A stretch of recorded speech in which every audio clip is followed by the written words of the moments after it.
그날 딸 집 앞에서 문을 두드렸습니다.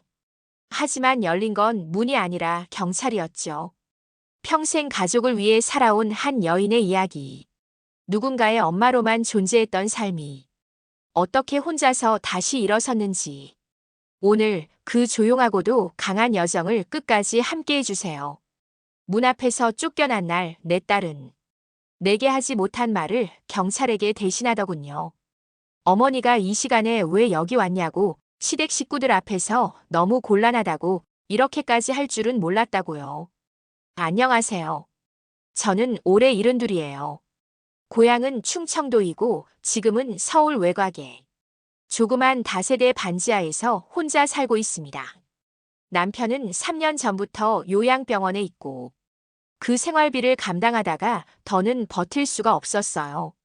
노후 준비도 없이 살아왔고 매달 나가는 병원비와 관리비가 부담되기 시작했죠. 전기요금 고지서만 봐도 가슴이 조여왔습니다. 그날은 추운 겨울 오후였어요. 혼자 밥을 먹고 나서 방 안에서 한참을 고민했어요. 딸한테 전화를 여러 번 걸었지만 신호만 가고 받지 않았거든요. 혼자서 아버지 병원비를 감당하라고는 차마 말을 못했지만 정말 너무 막막했어요. 정말 마지막이라는 마음으로 집을 나섰어요.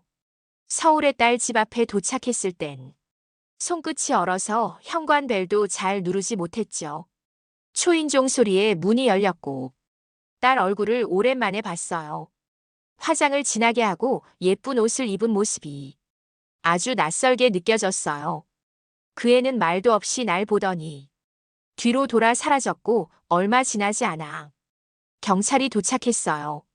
관리인이 보낸 사람이라고 생각했는데 딸이 직접 신고했더라고요. 경찰은 조심스레 물었어요. 혹시 집 주소가 잘못된 건 아닌지, 가족이 거부 의사를 표시했다고요. 나는 아무 말도 하지 않고 고개만 끄덕였어요. 마치 내가 무슨 잘못이라도 한 것처럼. 몸이 작아졌고 그 자리에서 한 발짝도 움직이지 못했어요. 경찰차를 타고 돌아오는 길에 딸에게 문자 한 통이 왔어요. 왜 갑자기 찾아왔냐며. 그날 손님이 많았고 시댁 어른들도 있었고 나를 감당하기엔 자신이 없다고 썼더군요. 그 말이 가장 가슴을 아프게 했어요. 한 번이라도 내 이름을 불러줬다면 그렇게 아프지 않았을 텐데. 딸은 내 존재를 감당해야 할 무게로만 여겼나 봐요. 그래서 경찰을 부른 거겠죠. 그 순간 나는 알았어요. 나는 이 집에 어울리는 사람이 아니라는 걸요. 집으로 돌아왔을 땐 식은 밥 한 공기와 텅 빈 방이 기다리고 있었어요. 전등 아래에서 한참을 멍하니 앉아 있다가 남편 병원비 계산서를 꺼내 들었어요. 아무도 물어봐 주지 않는 무게를 나는 이렇게 혼자 견디고 있었구나 싶었죠. 그날 이후 나는 다시는 누구에게도 초인종을 누르지 않기로 마음먹었어요. 내가 문 앞에서 떨며 기다리던 그 시간, 그 애는 문 안에서 내 존재를 지우고 있었던 거죠.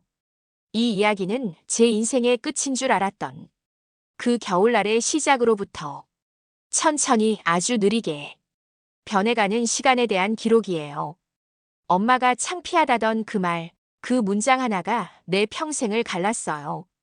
그 애는 나를 숨기고 살았고 나는 그걸 모르고 자랑만 하고 다녔죠. 딸 잘 뒀다고 세상 다 가진 줄 알았으니까요. 딸은 26에 결혼했어요. 맞선이었지만 좋은 사람이라며 허락을 받고 바로 혼인신고부터 했죠. 남자는 외동아들이었고 시댁은 강남 쪽 아파트에 살고 있었어요. 결혼 전부터 딸은 얼굴을 바꾸듯 달라졌어요. 치아 교정에 피부과 학원 다닐 땐 화장 한 번 안 하던 애가 눈썹 문신에 눈매 교정까지 했어요. 처음엔 몰랐어요. 그 애가 어머니라는 단어를 점점 꺼내지 않게 되는 이유를. 이름을 부르지 않고 통화도 꼭 혼자 있을 때만 했어요.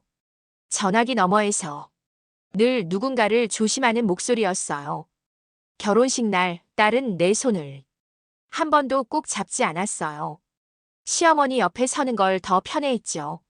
친정 식구들은 구석에 몰려 앉았고 나는 눈물이 나는 걸 꾹 참고 사진 한 장 찍지 않았어요. 결혼하고 몇 달 뒤 딸은 나에게 손자를 맡아달라 했어요. 직장을 계속 다녀야 한다며 어린이집은 못 믿겠다고 했죠. 나는 단칸방을 정리하고 그 애네 집 근처로 월세집을 구했어요. 아침마다 도시락을 싸고 기저귀에 분유에 아이 울음에 잠을 못 자는 날도 많았어요. 그렇게 6년을 키웠어요. 감기도 안 걸리게 하려고. 내 밥은 대충 넘기고 아이 먹을 건 따로 준비했어요. 근데 어느 날부터 딸은 이유 없이 연락을 줄였어요. 그리고 말했죠. 시댁에서 내가 손주 보는 걸 좋아하지 않는다고요. 나는 그 말 한마디에 모든 걸 접었어요. 그날 이후 손주 얼굴을 한 번도 보지 못했어요. 딸도 사위도 아무도 나를 찾지 않았어요.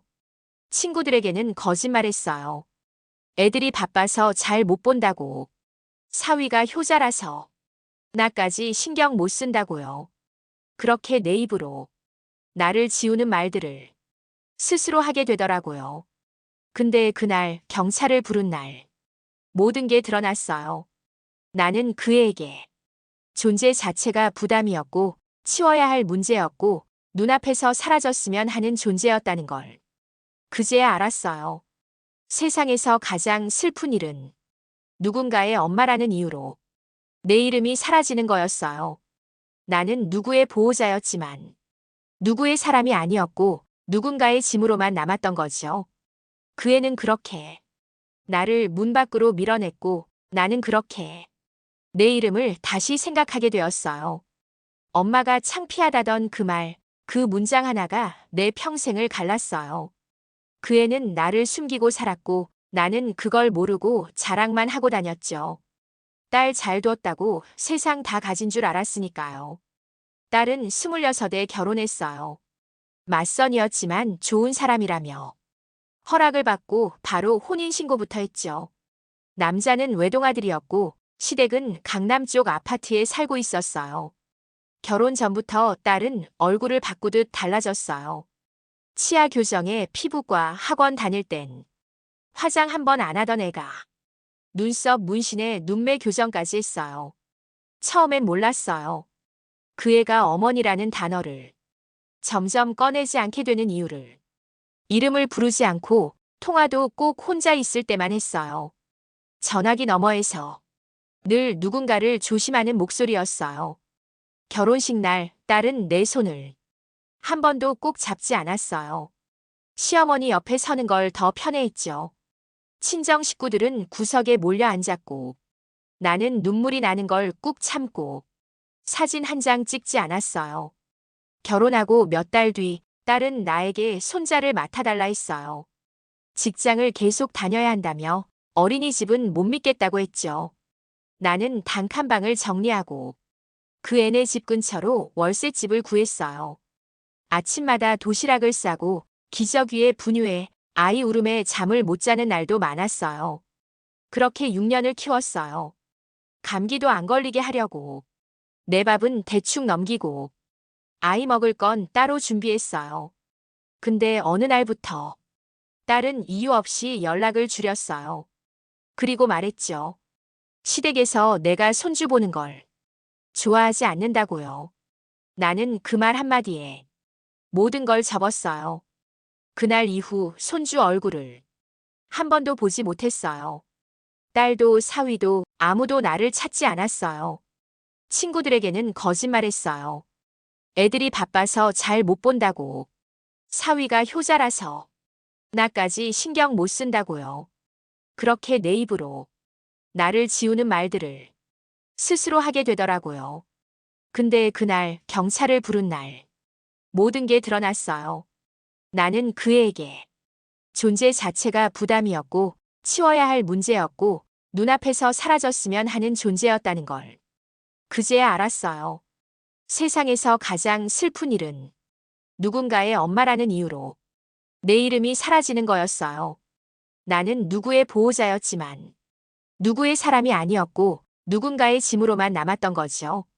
그 애는 그렇게 나를 문 밖으로 밀어냈고 나는 그렇게 내 이름을 다시 생각하게 되었어요. 내가 먼저 손을 뻗은 게 아니었어요. 그 애가 먼저 벽을 세우고 나는 그 안에서 울다 지쳐 결국 고개를 돌린 거죠. 돌아보지 않기로 스스로 다짐한 날이었어요. 집에 돌아온 다음 날 전기요금 고지서를 손에 쥐고 멍하니 앉아 있었어요. 서랍 안엔 남편의 요양원비 청구서, 냉장고 안엔 물 말고는 아무것도 없었어요. 가스를 끊을까, 병원을 줄일까. 숫자들만 들여다보다가 문득 내 이름을 한참 들여다봤어요. 내 이름 석자, 50년 넘게 그 이름을 불러준 사람은 딸도 사위도 아니었더군요.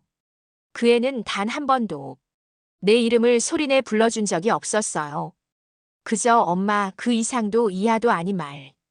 이제는 그마저도 입에 담기 싫은 모양이었죠. 그날 동네 복지센터를 찾아갔어요. 긴 상담 대기 끝에 중년 여성 한 명과 마주 앉았어요. 그 사람은 내 얘기를 다 듣더니 아주 조심스럽게 말하더군요.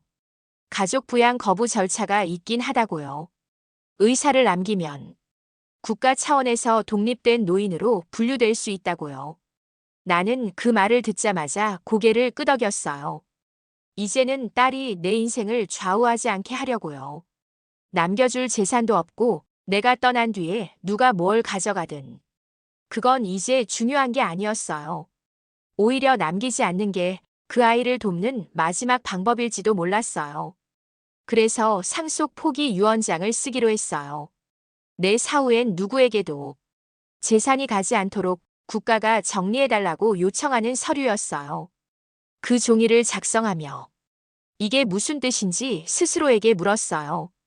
가족과의 연결을 끊는다는 것, 더 이상 연락받지 않겠다는 것, 죽어도 그 집 앞에 찾아가지 않겠다는 결심. 싸늘하다는 감정은 생각보다 오래가지 않더라고요. 미련이라는 게 참 묘해서 처음엔 벌벌 떨리다가 이내 아무렇지도 않게 서류에 사인하는 손이 멀쩡했어요. 복지 담당자는 다시 물었어요. 정말 괜찮겠느냐고. 이런 결정은 되돌릴 수 없다고요. 나는 대답했어요. 되돌릴 수 없는 말과 행동은 이미 딸이 먼저 했다고. 나는 단지 그걸 받아들이는 사람일 뿐이라고요. 서류를 내고 나오는 길에 하늘이 아주 높았어요. 겨울의 끝자락, 서늘한 바람이 목덜미를 스쳤지만 그리 춥지 않았어요. 이제는 내 삶을 내 손으로 마무리할 준비가 되었다는 걸 그제서야 깨달았어요. 도장 하나로 끝났어요. 내가 그토록 매달렸던 관계가 도장 하나, 서명 하나로 사라지더군요. 의외로 허무하거나 아프지도 않았어요. 담당 직원은 서류를 정리하며 아무 말도 하지 않았어요. 단지 확인 도장을 찍는 손만 조금 망설여졌을 뿐이었죠. 그 순간 나는 생각했어요. 이제 진짜로 혼자가 되었다고. 집으로 돌아와 먼저 딸의 연락처를 차단했어요. 전화번호부에서 이름을 지우고 메시지 내역도 없앴어요. 엄마라는 단어로 저장된 그 이름을 삭제하면서 이제 나도 엄마가 아니라는 사실을 서서히 받아들이기 시작했어요. 다음 날 아침 거울 앞에 섰어요. 눈밑이 퀭하고 팔자주름이 깊게 패였더군요. 어느새 나도 내 얼굴을 마주보지 않고 살았나 봐요. 딸에게 잘 보이려고 입고 나갔던 외투가 창피하게 느껴졌어요. 냉장고를 정리하고 오래된 밥솥을 닦고 다 떨어진 라면 봉지를 접으면서 문득 그런 생각이 들었어요. 이 집에 누구 엄마는 없다고요. 그냥 나 혼자 사는 집이라고. 그날 오후 아파트 옆 공터에서 바람을 쐬다 동네 노인복지관 안내지를 우연히 봤어요. 볼펜으로 눌러 쓴 글씨, 중장년 심리지원 상담이라는 문구가 눈에 들어왔어요. 별 생각 없이 찾아갔죠. 상담사는 조용히 내 이야기를 들었어요. 이름도 말하지 않고 어머니라는 말도 꺼내지 않은 채 그냥 어떤 삶이 있었는지 처음부터 풀어냈어요. 그 사람은 내게 말했어요. 당신은 누구의 돌봄도 받을 자격이 있는 사람이라고요. 그 말이 이상하게 오래 남았어요. 오랜만에 누군가에게 존재로서 말을 들었어요. 누구의 어머니도 보호자도 아닌 그냥 나로서요. 살면서 그런 말 한 번도 들어본 적이 없어요. 누군가 내 이름을 알고 내 말에 귀 기울여주는 경험. 그건 너무 낯설었지만 어쩌면 처음으로 따뜻하다고 느꼈어요. 그날 이후로 매주 수요일마다 복지관에 갔어요. 상담도 받고 혼자 앉아 종이 접기를 하기도 했어요. 말을 많이 하지 않아도 같은 공간에 있는 사람들과 서로의 숨소리만으로도 위로가 되었어요. 나는 이 시간이 좋았어요. 누군가에게 설명하지 않아도 되는 이 느슨하고 조용한 시간들이요. 집에 돌아오는 길 바람이 불었지만 춥지 않았어요. 정말 오랜만에 내가 살아있다고 느꼈어요. 그 아이 이름을 안 듣고도 한 달을 넘게 살았어요. 그것만으로도 내 인생이 달라졌다고 생각했죠. 근데 사람 인연이라는 건 참 이상하게 얽히더군요. 복지관 친구들과 근처 마트 앞 분식집에 앉아 떡볶이를 나눠 먹던 날이었어요. 앞 테이블에 앉은 아주머니 두 분이 누군가에 대해 수군거리기 시작했어요. 말투가 익숙하더라고요. 서울 강서쪽 사는 아가씨라던데 요즘 시댁 때문에 시끄럽다고 했어요. 귀를 기울이지 않으려 했지만 아주머니 한 분이 핸드폰 화면을 보여주며 사진을 휙 넘겼을 때 나는 눈을 피하지 못했어요. 그 안에 내 딸이 웃고 있었어요. 그 아이는 어떤 인터뷰 영상 속에 있었고 그 제목 아래엔 이런 글이 붙어 있었어요. 육아와 일을 병행하며 부모 도움 없이 일군 워킹맘 성공기. 나는 숨이 멎는 줄 알았어요. 부모 도움 없이. 그 6해가 떠올랐어요. 기저귀를 갈던 손, 아침마다 유모차를 끌던 내 허리, 아이가 열날까 밤새 지키던 그 모든 순간들이요. 그 모든 게 지워져 있었어요. 아예 없었던 것처럼. 그날 밤 나는 늦은 시간까지 자지 못했어요. 이불 속에서 손가락을 모으고 내가 뭘 잘못했는지 스스로에게 다시 묻고 또 물었어요. 내가 그 아이를 망쳐놓은 걸까? 아니면 그 아이가 애초에 나를 지울 줄 알았던 걸까? 며칠 뒤 복지센터 상담실 앞에서 딸의 이름을 다시 들었어요. 이번엔 어떤 아주머니 입에서 우연히 튀어나온 말이었죠. 그 아이 어머니랑 연 끊었다며. 요즘은 효도 대신 거리두기라더라고요. 효도도 거리두기도 그렇게 쉽게 말할 수 있는 건가요? 그 순간 나는 한 가지 결심을 하게 되었어요. 그 아이가 나를 그렇게도 지우고 싶다면 나도 조금 더 선명하게 나 없는 삶을 살아주자고요. 흔적마저도 미련마저도 남기지 않기로요. 그래서 오래된 사진을 정리했어요. 함께 찍은 것들은 봉투에 넣어 마루장판 밑으로 밀어 넣었어요. 가슴이 아프지 않았다면 거짓이겠지만 눈물은 나지 않았어요. 울고 싶지 않았거든요. 이젠 그냥 살고 싶었어요. 그 아이가 어떤 사람이든 이젠 내 인생의 이름은 아니니까요. 그 아이를 엄마로 기억하지 않아도 나는 스스로를 사람으로 기억할 수 있으니까요. 정말 그걸로 충분하다 생각했어요. 전화번호를 다 지웠다고 생각했는데 낯선 번호로 연락이 왔어요. 받지 말았어야 했는데 잠시 아주 짧은 망설임이 내 손가락을 움직였죠. 끊자마자 들려온 목소리는 낯설고도 익숙했어요. 기계음처럼 건조했고 단어 하나하나가 마치 준비된 대사 같았어요. 잘 지냈느냐는 말은 없었고 그저 왜 그런 선택을 했냐는 물음만 있었어요. 어머니가 그렇게까지 하면 자신이 얼마나 곤란한 줄 아느냐고. 요즘 세상에 그런 기사 하나만 돌아도 시댁에서 어떤 말이 오가는지 아냐고. 당신은 왜 늘 모든 걸 그렇게 감정적으로 처리하냐고요. 내가 감정적으로 보였을까? 그 애가 경찰을 부르던 그날 나는 아무 말도 하지 않았는데, 그냥 조용히 고개 숙였을 뿐인데, 그게 감정적이라면 이 세상에서 침묵은 얼마나 무거운 건가요? 나는 말했어요. 지금 내가 누군지 모르겠다고. 엄마라는 말이 그 애한테 어떤 의미인지 이제는 더 알고 싶지 않다고요. 당신의 곤란함보다 내 고요함이 더 소중하다고 말했어요. 그 애는 한동안 말이 없었어요. 그 침묵 속에서 나는 처음으로 편안함을 느꼈어요. 싸우는 것도 설명하는 것도 이젠 내 몫이 아니었어요. 그 애가 나를 이해하든 말든 그건 이제 내 문제가 아니었으니까요.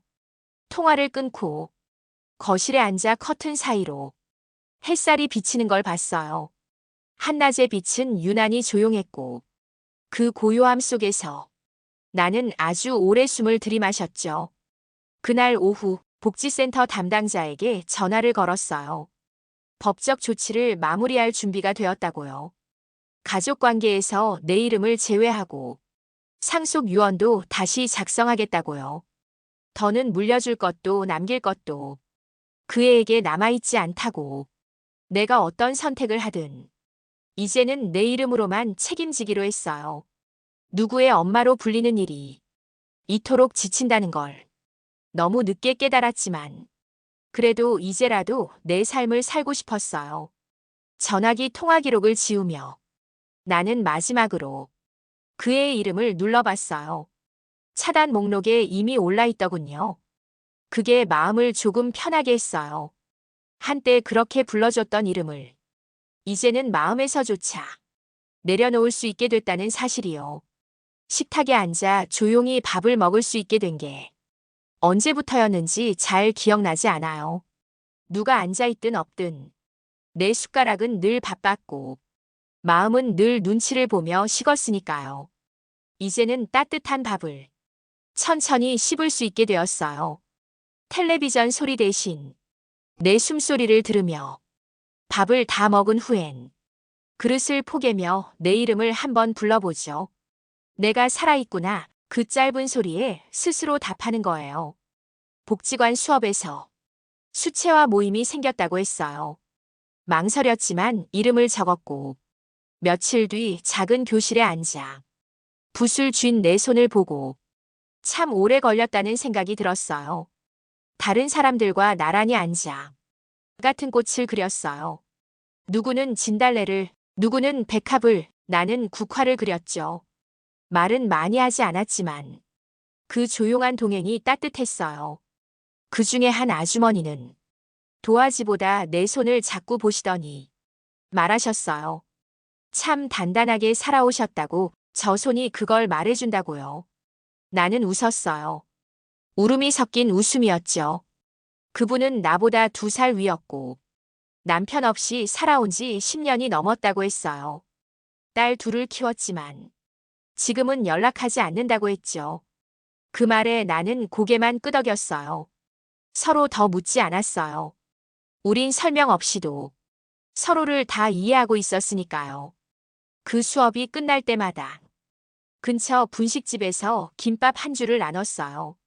김이 벗겨진 김밥을 반으로 나누며 그분이 내게 말했어요. 우리 오래 갑시다. 이렇게라도 누군가랑 계속 만나는 건 그 자체로 다행이라면서요. 나는 그 말이 참 오랫동안 가슴속에 머물렀어요. 가족이라는 말이 아니어도 누군가와 이어지는 일이 이렇게 따뜻할 수 있다는 걸 처음 알았던 순간이었어요. 그날 이후로 나는 사람들 사이를 걸을 때 예전처럼 움츠리지 않았어요. 어디 가서 딸 자랑 안 해도 괜찮았고 손주 사진 없어도 대화에 끼는데 불편함은 없었어요. 혼자인데 외롭지 않다는 게 어떤 건지 이제서야 알겠더라고요. 누구와 억지로 이어져 있는 관계보다 서로 있는 그대로 바라보는 사이가 훨씬 따뜻하다는 걸요. 창밖에 봄 햇살이 들어올 때면 나는 붓을 들고 도화지에 색을 올려요. 그 색이 번지듯 내 삶도 다시 퍼져나가고 있었어요. 다시는 가지 않으리라 마음먹었던 길이 어느 날 우연처럼 내 앞에 펼쳐졌어요. 바로 그 집 앞 골목이었죠. 처음 경찰을 마주했던 그 겨울날의 현관 앞이요. 그날은 복지관에서 돌아오는 길이었어요. 버스를 잘못 타. 두 정거장쯤 지나친 곳에서 내렸는데 길을 걷다 보니 낯익은 벽과 초록 철문이 눈에 들어왔어요. 가슴이 철렁했지만 이상하게 발걸음은 느려지지 않았어요. 예전 같았으면 모른 척 고개를 돌리고 골목을 돌아 나왔겠지만 그날은 왠지 그 자리를 마주하고 싶었어요. 아무 말도 없이 그냥 지나만 가고 싶었어요. 현관 앞 화분이 2개 늘었더군요. 작은 자물쇠가 걸린 우편함엔 여전히 그 아이의 이름이 있었어요. 햇살이 현관 유리에 반사되어 내 얼굴이 어슴풀에 비쳤죠. 그 모습을 가만히 바라보다가 나는 아주 천천히 그 자리를 지나쳤어요. 문을 두드리지 않았고 벨을 누르지도 않았어요. 그 집엔 더 이상 내가 들어갈 자리가 없다는 걸 이미 오래전 알았기에 이젠 그것마저도 아프지 않았어요. 그 아이가 지금 어떻게 살고 있는지는 모르겠어요. 어쩌면 여전히 나를 불청객이라 부르겠죠. 하지만 괜찮아요. 그 아이의 말이 더는 내 마음을 움직이지 않거든요. 나는 지금 작은 사람들과 따뜻한 밥을 나누고 내 이름으로 등록된 수업을 듣고 그림을 그리고 가끔은 혼자 영화를 봐요. 누구의 엄마가 아닌 이름으로, 누구의 보호자가 아닌 존재로 이렇게 살아가고 있어요. 가끔 내 그림을 본 사람들은 손끝이 참 정갈하다고 말해줘요. 고단했던 세월이 붓끝에 그대로 묻어 있다고요. 그 말이 참 좋았어요. 한 줄도 설명하지 않았는데 내가 걸어온 길을 보듬어주는 기분이었거든요. 그날 그 집 앞을 지나 버스 정류장에 앉아있던 순간 햇빛이 무릎 위로 떨어졌어요. 겨울이 끝나고 새 봄이 오고 있었죠. 나는 그 자리에 앉아 눈을 감고 바람을 느꼈어요. 그리고 생각했어요. 처음 그 집 앞에 섰을 땐 내가 끝난 줄 알았다고. 하지만 지금은 안다고요. 그 순간이 내 인생의 다시 시작이었단 걸요. 나는 그 집을 지나왔어요. 그 문을 열지도 않았고 다시는 돌아보지도 않을 거예요. 그건 누가 내게 준 상처가 아니라 내가 스스로 치유한 시간이에요. 그리고 지금 나는 아무도 부르지 않아도 내 이름을 꺼낼 수 있는 사람이 되었어요. 문을 두드리던 사람이 이젠 그 문을 지나 웃습니다. 상처받은 엄마가 아니라 스스로를 껴안은 한 사람으로 살아가고 있죠. 이 이야기가 혹시 당신의 마음에도 닿았다면 조용히 구독 버튼을 눌러주세요. 더 많은 삶의 목소리, 그 곁에 함께 해주실 수 있다면 그걸로 충분합니다.